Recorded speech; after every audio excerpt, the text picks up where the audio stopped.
Good morning all of you. हमारे YouTube channel में आपका स्वागत है। आज हम हमारा दूसरा वीडियो लेके आए हमारी सीरीज़ में इंग्लिश कंपलसरी 12th क्लास के लिए। सबसे पहले आज हमारा जो पहला टॉपिक रहेगा हमारे इंग्लिश के वीडियोस का, तो हम सिलेबस के ऊपर चर्चा करेंगे, क्योंकि सबसे इम्पोर्टेंट चीज़ है हमारा सिलेबस। यदि हमें हमारा सिलेबस पता है तो हम हमारी जो सब्जेक्ट है उसको हम ठीक प्रकार से तैयार कर सकते हैं। हमारा जो इंग्लिश का सिलेबस है, एरिया ऑफ लर्निंग, इसको 4 भागों में बांटा गया है। सबसे पहले रीडिंग, ये 15 नंबर का। सेकंड नंबर पे आता है राइटिंग, ये 25 नंबर का। थर्ड नंबर पे हमारा आता है टेक्स्ट बुक रेनबो, ये 25 नंबर की। इसके बाद आती है सप्लीमेंट्री बुक पनोरमा, ये 15 नंबर का। ऐसे करके टोटल हमारा 80 नंबर का होता है। अब हम इसको थोड़ा डिटेल में समझते हैं चारों टॉपिक को, कि किस प्रकार से ये हमें इनसे प्रश्न पूछे जाते हैं, वो हम समझते हैं पहले। अगर हम बात करें सीखने के तौर पे, तो अगर पास होने के तौर पे, तो सबसे इजी पोर्शन होता है हमारा रीडिंग 15 नंबर का। इसको कैसे बांटा गया वो मैं आपको थोड़ा सा डिटेल में समझाता हूँ।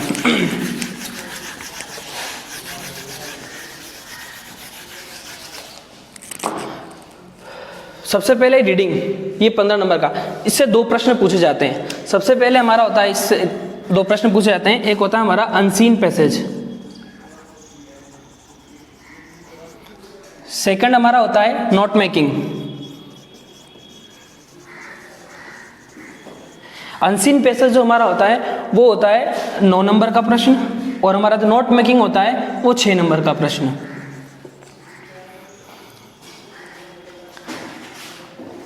अब अनसीन पैसेज तो हम काफ़ी समय से हल करते आ रहे हैं, लेकिन नोट मेकिंग शायद 12th में हम पहली बार पढ़ने वाले हैं, क्योंकि आरबीएससी में जो नोट मेकिंग है वो पहली बार ही 12th में दिया है। और ये क्या बला है, ये बच्चे हमेशा सोच करके बड़े डरते हैं कि नोट मेकिंग क्या है। कोई बहुत बड़ी बात नहीं, बहुत ईजी चीज़ है। देखिए अनसीन, ये जो अनसीन पेजेस है, इसमें 9 प्रश्न पूछे जाते हैं, और 9 प्रश्न में से जो प्रश्न होते हैं वो 2 प्रकार से बटे हुए होते हैं। 6 नंबर के आपके क्वेश्चंस होते हैं, आपको पैसेज में से उन क्वेश्चंस के आंसर आपको पैसेज में से ढूंढने होते हैं। एक अपने 3 प्रश्न और होते हैं, वो होते हैं वोकैब के, जिसमें से आपको सिनोनिम एंटोनिम्स उसी पैसेज में से ढूंढना होता है। नोट मेकिंग भी 2 भागों में बटा हुआ है। एक भाग होता है 4 नंबर का, एक भाग होता है 2 नंबर का। देखिए 4 नंबर वाले भाग में होता है आपको नोट मेकिंग में से जो भी महत्वपूर्ण बातें, जैसे आप अदर सब्जेक्ट्स में आप नोट्स बनाते होंगे, उसी प्रकार से इंग्लिश का जो महत्वपूर्ण बातें वो आपको लिखनी होती है।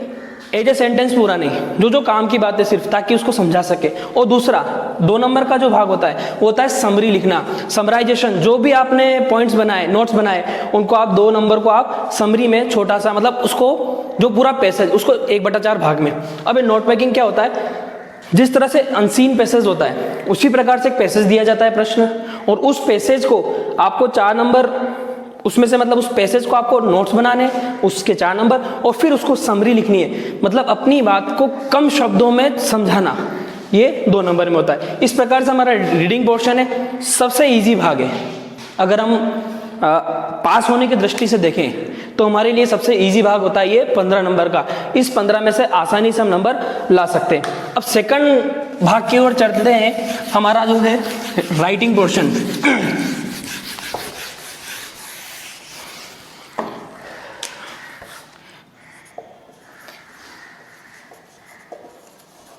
राइटिंग हमारा 25 नंबर का भाग है। वेटेज इसका बहुत ज़्यादा है। एक तो रेनबो और एक राइटिंग, ये 25 नंबर, यानी दोनों मिलकर के 50 नंबर का क्राइटेरिया रखते हैं। अब वो कैसे होता है, उनको राइटिंग को कैसे बांटा हुआ है वो देखते हैं। इस राइटिंग पोर्शन में भी आपको कई टॉपिक ऐसे होंगे जो नए मिलेंगे, जो आपने शायद कभी नहीं किए। 11th में ज़रूर, जैसे आपने रिपोर्ट राइटिंग, आर्टिकल राइटिंग वगैरह ये आपने किए हैं, लेकिन हम राइटिंग की बात करते हैं तो राइटिंग पोर्शन को भी हम 4 भागों में बांटते हैं। सबसे पहले शॉर्ट कंपोजिशन,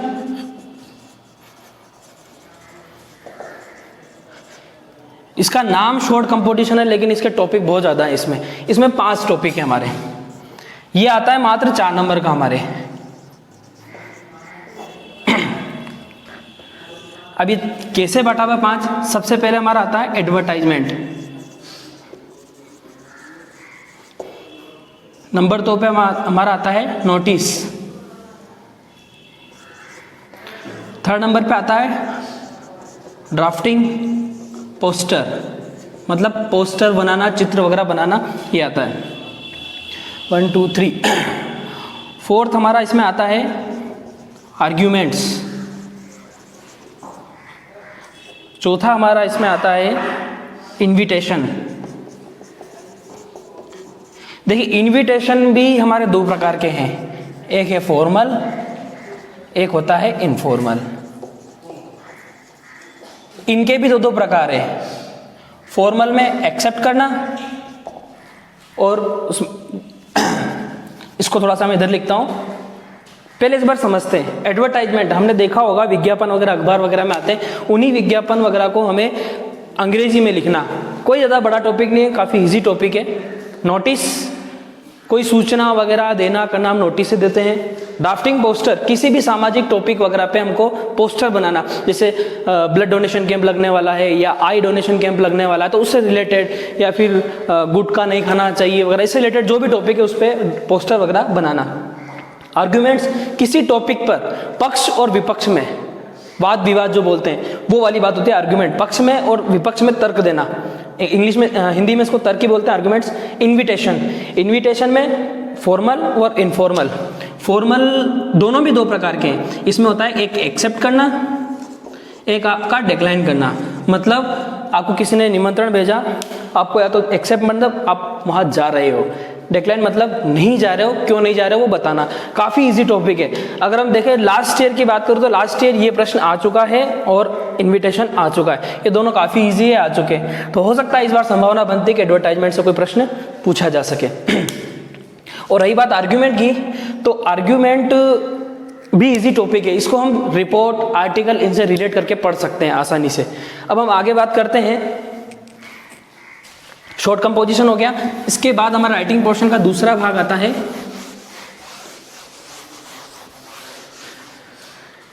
लेटर राइटिंग।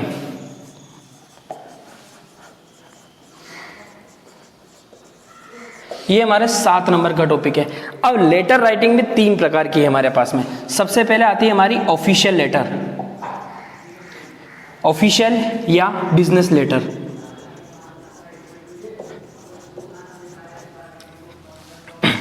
देखिए ऑफिशियल और बिजनेस लेटर क्या होते हैं। ऑफिशियल लेटर यानी कोई शिकायत पत्र वगैरह किसी संस्था, विद्यालय को शिकायत पत्र भेज रहे हैं, जिला कलेक्टर को भेज रहे हैं, पंचायत समिति को भेज रहे हैं, जो भी प्रॉब्लम है आपकी उसका लेटर। बिजनेस लेटर मतलब आप किसी संस्था से व्यापार वगैरह कर रहे हैं तो उसको कुछ ऑर्डर देना या ऑर्डर के भाव वगैरह पूछना, इससे रिलेटेड होते हैं बिजनेस लेटर। नंबर 2 पे हमारा आता है लेटर टू एडिटर। किसी पत्रिका, अखबार, उसके एडिटर को पत्र लिखना, यानी कोई सोशल समस्या है आपकी, उसके बारे में आपको उनको बताना ताकि वो अखबार में प्रकाशित हो। ये होता है। 3rd नंबर पे आता है सबसे इजी, एप्लीकेशन फॉर जॉब। और ये आता है, इसके साथ हमको सीवी बनाता है, कैरिकुलम विटा बोलते हैं या फिर इसको हम रेज्यूमे भी बोलते हैं। ये बनाना काफ़ी इजी टॉपिक है। इसका मैं सिर्फ आपको एक फॉर्मेट बना के दूंगा, उस फॉर्मेट से आप जितने भी इससे संबंधित प्रश्न आते हैं आप आसानी से कर सकते हैं। और ये प्रश्न इस वर्ष पूछा गया था, जो 2020 में परीक्षा हुई थी उसमें पूछा गया था। अब रही बात लेटर टू एडिटर को जब हम पत्र लिखते हैं, ये भी आपको लगेगा बड़ा कठिन होगा, लेकिन कोई कठिन टॉपिक नहीं है। इसको भी हम जो राइटिंग, जैसे रिपोर्ट राइटिंग है, आर्टिकल राइटिंग है, इनसे रिलेट करके हम इसको आसानी से पढ़ सकते हैं, कोई बड़ी बात नहीं है। थोड़ा सा आपको ऑफिशियल और बिजनेस लेटर कठिन लग सकता है, लेकिन बिजनेस लेटर कठिन नहीं होते हैं। इसमें सिर्फ आपको मोल भाव वगैरह इससे रिलेटेड प्रश्न होते हैं, कोई बड़ी बात नहीं है, इसको आसानी से कर सकते हैं। और ये लेकिन 7 नंबर है, बहुत बड़ा वेटेज रखता है मार्क्स में, ये इस पर ध्यान देना है।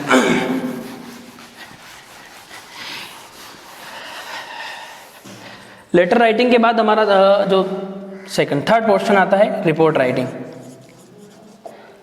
रिपोर्ट और एक साथ देखते हैं हम। और 4th नंबर पे हमारा आता है आर्टिकल एंड स्पीच। देखिए नाम सभी के अलग हैं, पर मेरा मानना है कि ये एक ही है, कोई बड़ी बात नहीं है। रिपोर्ट, आर्टिकल, स्पीच, किसी घटना वगैरह पे रिपोर्ट लिखना, किसी घटना का को आर्टिकल वगैरह बनाकर लिखना, किसी भी विषय को स्पीच भाषण के रूप में देना, जैसे मंच पे खड़े होकर बोल रहे, लेकिन कोई बड़ी बात नहीं, तीनों अगर देखा जाए तो आपस में रिलेटेड है, नाम अलग अलग दे दिए लेकिन रिलेटेड है। अगर हम इनके साथ अगर रिलेट करना चाहें तो इसके साथ हम एडिटर को जो पत्र लिखते हैं वो भी कर सकते हैं। जैसे टेररिज्म है, एक आतंकवाद, एक टॉपिक है, इस पे आपको भाषण देना है तो स्पीच, आर्टिकल लिखना है तो आर्टिकल, रिपोर्ट लिखनी है तो रिपोर्ट, और इसी पे अगर आपको एडिटर को पत्र लिखना है तो एडिटर को पत्र। आसानी से, मतलब एक तीर से आप कई शिकार कर सकते हैं। और मैं आपको ऐसे ही पढ़ाऊंगा कि हम एक चीज से कई चीज कर सके। ये हो गई बात। हाँ, इसके साथ अगर हम आर्ग्यूमेंट को भी जोड़ सकते हैं, जैसे कैसे जोड़ते हैं आर्ग्यूमेंट को, कैसे जोड़ सकते हैं, जैसे टीवी के पक्ष और विपक्ष दोनों में हम दे सकते हैं। टीवी के एडवांटेज के ऊपर स्पीच बोल सकते हैं, टीवी के एडवांटेज पे हम आर्टिकल लिख सकते हैं, डिसएडवांटेज पे लिख सकते हैं, रिपोर्ट लिख सकते हैं, एडिटर को लिख सकते हैं पत्र, कई भी हो सकते हैं। तो इसलिए ये परेशान नहीं होना कि इतना बड़ा सिलेबस है। अगर देखा जाए तो 12th क्लास की इंग्लिश का सिलेबस कोई बड़ा टॉपिक सिलेबस नहीं है, बहुत ईजी सिलेबस है। लेकिन अगर देखा जाए तो सबसे ज़्यादा अगर हमें ध्यान देना है 12th के सिलेबस में तो हमारा राइटिंग अगर बेस्ट है, हमारी राइटिंग हमें लिखना बहुत अच्छे से आता है, तो हम चाहे वो हमारा कोई भी पोर्शन हो, चाहे वो रीडिंग हो, चाहे राइटिंग हो, चाहे वो टेक्स्ट बुक हो, सप्लीमेंट्री बुक हो, उनको हम ईजी वे में बहुत अच्छे नंबर प्राप्त कर सकते हैं। अब थर्ड जो हमारा आता है टेक्स्ट बुक, रेनबो नाम है इसका। अगर जिसको सिर्फ पास होना है कि सिर्फ पास होना है तो उसके लिए भी ये भी एक रामबाण है ये बुक। वो कैसे है, इसको दो भागों में बांटा गया है इस बुक को। सबसे पहले भाग आता है हमारा प्रोज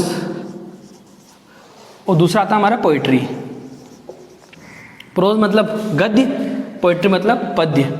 अब जिसको सिर्फ पास होना है उसके लिए ये है पोइट्री है रामबाण 10 नंबर, और ये है हमारे 15 नंबर।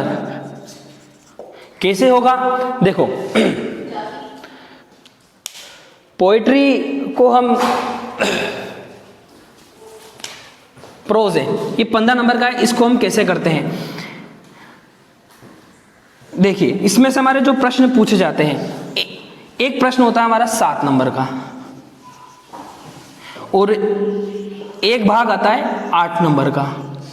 आते इसमें से सीधे क्वेश्चन आंसर ही है, पैसेज वगैरह नहीं आते। हमने 10th में 9th में पैसेज पढ़े, सीन पैसेज 10th में पढ़े हैं, 11th में पढ़े, लेकिन 12th में आप बिल्कुल भी कामना मत करना कि हमें कहीं सीन पैसेज नजर आ जाएगा, बिल्कुल भी नहीं मिलने वाला है आपको। मैंने आपको बोला है, आपको सिर्फ और सिर्फ जितना ज़्यादा अभ्यास हो सके इसका करना है, राइटिंग का। जितना ज़्यादा लिखने का अभ्यास करेंगे आपका सब कुछ उतना ही बेस्ट रहेगा। देखिए 7 नंबर का एक बड़ा प्रश्न आता है, 125 वर्ड में आपको इसका आंसर देना होता है। नाम सुन 125 वर्ड सुन के होश उड़ गए होंगे, 125 वर्ड इंग्लिश में कैसे लिखेंगे, कोई बड़ी बात नहीं। अगर अभ्यास किया तो हम 125 आसानी से लिख सकते हैं। अब रही बात आपकी 8 नंबर, ये 8 नंबर का जो होता है ये 2-2 नंबर के 4 प्रश्न पूछे जाते हैं। 8 नंबर 2-2 नंबर के 4 प्रश्न पूछे जाते हैं। ये इस प्रकार से हमारा इन दोनों का बटा हुआ भाग है। अब बात करते हैं पोइट्री की, जो अब तक हमने कभी नहीं पढ़ा, ना 9th में देखा, ना 10th में देखा, ना 11th में देखा, वो इसमें आता है। इसमें आपका एक तरह से जैसे सीन पैसेज आता है उसी तरह से एक्सट्रैक्ट दिए जाते हैं 4 लाइन के, और उससे 2-2 नंबर के 2 प्रश्न पूछे जाते हैं, मतलब जिसे आप बोलते हैं स्टेंजा। उस स्टेंजा से 2-2 प्रश्न पूछे जाते हैं और इस प्रकार से 4 नंबर और 2-2 नंबर के 6 प्रश्न, सॉरी 2-2 नंबर के 3 प्रश्न, तो ये होता है टोटल 10 नंबर। और एक और बात, जो हम बात करें तो हमारे पास कविताएं हैं मात्र 5 कविताएं, सिर्फ 5 कविताएं। तो पोइट्री सेक्शन से हम 5 कविताओं में 10 नंबर आसानी से ला सकते हैं और हमको ज़्यादा अभ्यास नहीं करना है। हमको सिर्फ इस 4 नंबर का अभ्यास करना है। अगर इस 4 नंबर का हमने बहुत अच्छी तरह से अभ्यास किया तो 6 नंबर अपने आप हमारा अभ्यास हो जाएगा और कंप्लीट हो जाएंगे। और रही बात इसकी पोइट्री की, तो 5 कविताओं में से 2 या 3 कविताएं तो ऐसी जो शुरू होने से पहले खत्म हो जाती है, स्टार्टिंग की 2 कविताएं, तो इसलिए बहुत ईजी चीज़ है। इस पर थोड़ा सा अच्छा फोकस कर लिया तो हम ईजी में पास हो जाएंगे। रीडिंग पोर्शन पे ध्यान दे लिया तो भी आसानी से पास हो सकते हैं इंग्लिश में। तो कोई बड़ी बात नहीं होना है पास होना इंग्लिश में, वैसे खौफ बहुत ज़्यादा रहता है इंग्लिश का, पर इतना नहीं रखना है, ठीक है। इस प्रकार से रेनबो को हमारे 2 भागों में बांटा गया है, प्रोज पोइट्री। प्रोज थोड़ा सा आपको टफ लगेगा, 7 नंबर 8 नंबर, लेकिन प्रोज में ये जो कुछ चैप्टर ऐसे दिए हुए हैं जो कि हमें राइटिंग पोर्शन में हमारी मदद कर सकते हैं। जैसे कि हमारा फर्स्ट चैप्टर है वाटर, लास्ट ईयर उससे रिलेटेड प्रश्न भी आया एक राइटिंग में प्रश्न भी आया, राइटिंग में भी प्रश्न आया और किताब का 7 नंबर का प्रश्न आया, लगभग 14 नंबर के प्रश्न आ गए उस एक ही चैप्टर से। और भी आगे कोई टॉपिक है योगा वगैरह, ये हम इजी वे में आसानी से इनको ठीक से पढ़ेंगे तो हमें राइटिंग में भी वो हेल्प करेंगे। अब आगे बढ़ते हैं, हमारे जो लास्ट सिलेबस का भाग रहा है सप्लीमेंट्री। सप्लीमेंट्री जो बुक है वो है पैनोरमा। देखिए इसको भी 15 नंबर में बांटा है, सेम प्रोज सेक्शन का, सॉरी रेनबो बुक का जो प्रोज वाला भाग है उसी तरह से एक प्रश्न आता है 7 नंबर का बड़ा 125 वर्ड्स का, एक आता है हमारा 8 नंबर के वही 2-2 नंबर के 4 प्रश्न, और एक आता है 7 नंबर का एक प्रश्न। मतलब जैसे रेनबो का हमारा जो प्रोज वाला भाग है उसी तरह से हमारे ये पैनोरमा में 15 नंबर के प्रश्न पूछे जाते हैं, लगभग 5 प्रश्न पूछे जाते हैं, तो कोई बड़ी बात नहीं है। और पैनोरमा जो बुक है उसके जो चैप्टर है वो काफ़ी ईजी सरल भाषा में दिए हुए हैं। इस प्रकार से आज हमारा इंग्लिश का ये सिलेबस था 80 नंबर का। आई होप आपको हमारा इसे सिलेबस समझ में आया होगा।